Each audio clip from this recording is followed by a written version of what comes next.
Good evening, everyone. Thank you all for coming out.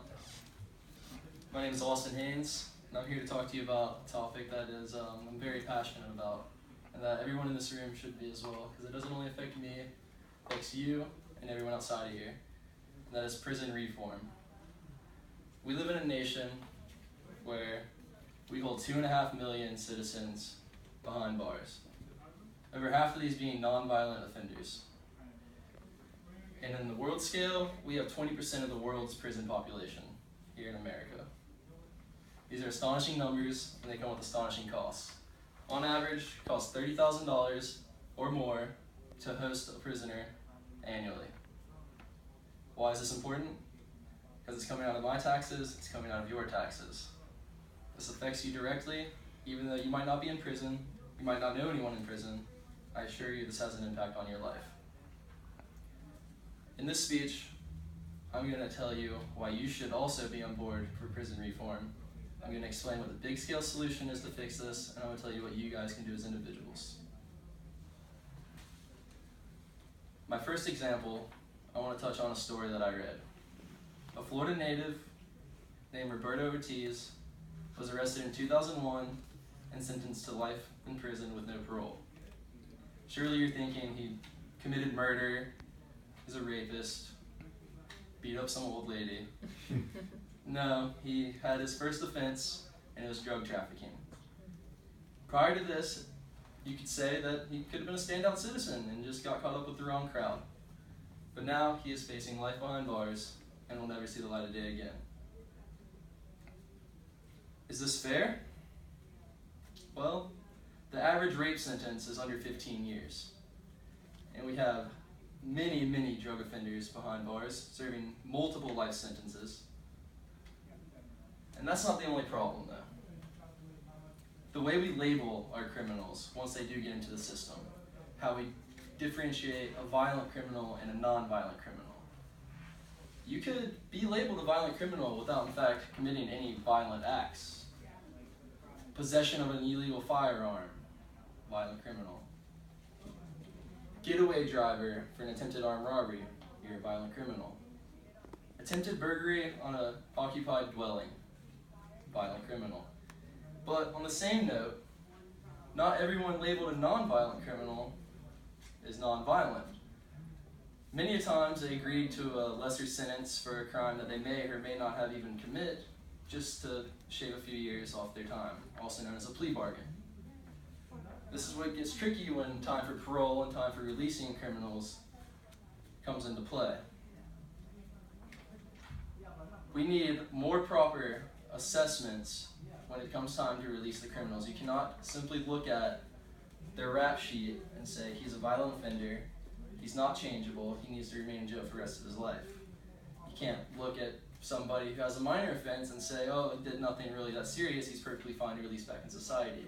This is not always the case. Individuals are individuals. They change on a case-by-case basis.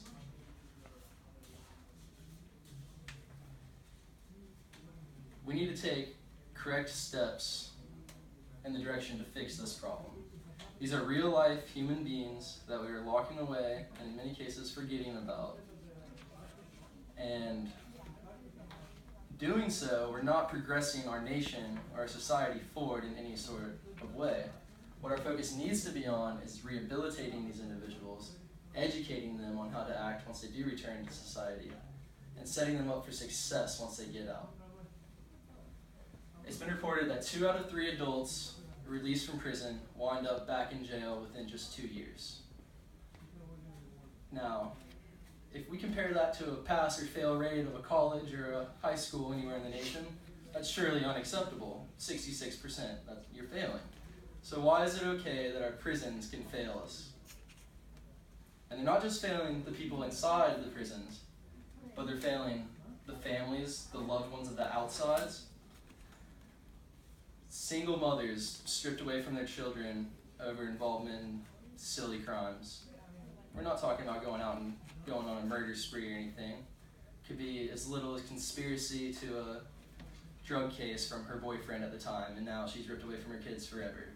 And those kids' lives are effectively ruined, left in the system to be bounced around foster home to foster home.